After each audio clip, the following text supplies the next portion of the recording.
சடையன் tax நேயர்களுக்கு அன்பு வணக்கம். தமிழகத்தில் விடுதலை சிறுத்தைகள் கட்சி இல்லாமல் அரசியல் இல்லை. எழுச்சித் தமிழர் தொல் திருமாவளவன் அவர்களை சுற்றித்தான் அரசியல் இயங்கிக் கொண்டிருக்கிறது. நடைபெற இருக்கின்ற நாடாளுமன்ற தேர்தலில் போட்டியிடுகின்ற வேட்பாளர்கள் எழுச்சித் தமிழர் அவர்களை சந்தித்து வாழ்த்து பெற்று சென்று கொண்டிருக்கிறார்கள். எழுச்சித் தமிழர் அவர்களுடைய வாழ்த்துக்கள் தான் அவர்களை வெற்றி பெறச் செய்ய போகிறது என்று அவர்கள் உணர்ந்திருக்கிறார்கள். தமிழகத்தில் தவிர்க்க முடியாத கட்சியாக விடுதலை சிறுத்தைகள் கட்சி இருக்கிறது. நீலகிரியில் போட்டியிடுகிற முன்னாள் மத்திய அமைச்சர் ராசா அவர்கள் எழுச்சித் தமிழர் அவர்களை சந்தித்து வாழ்த்து பெற்றிருக்கிறார். அதுபோல ஸ்ரீபெரும்புதூரில் வேட்பாளராக இருக்கிற முன்னாள் மத்திய அமைச்சர் பாலு அவர்கள் எழுச்சித் தமிழர் அவர்களை சந்தித்திருக்கிறார். தென்சென்னையில் போட்டியிடக்கூடிய தமிழச்சி தங்கப்பாண்டியன் அவர்கள் எழுச்சித் தமிழர் அவர்களை சந்தித்து வாழ்த்துக்களை பெற்றிருக்கிறார்.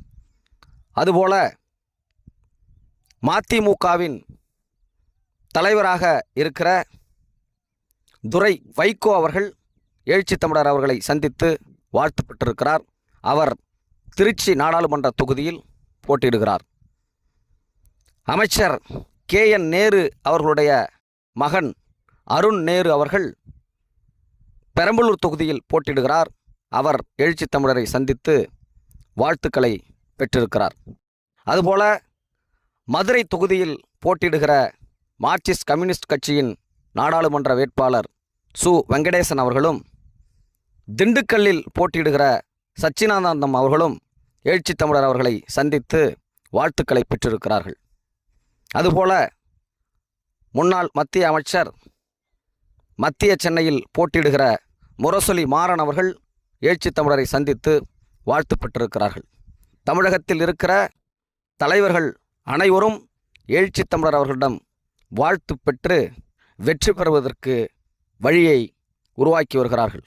அந்த வகையில் எழுச்சித் தமிழர் அவர்களை சந்தித்த வேட்பாளர்கள் நிச்சயமாக வெற்றி பெறுவார்கள். தொடர்ந்து அரசியல் அரங்கில் விடுதலை சிறுத்தைகள் கட்சி தவிர்க்க முடியாத சக்தியாக இருக்கும். எழுச்சித் தமிழர் அவர்கள் தவிர்க்க முடியாத ஆளுமை மிக்க தலைவராக மிளிர்வார்.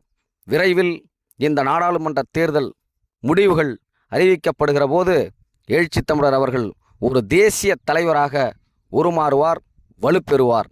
நன்றி, வணக்கம்.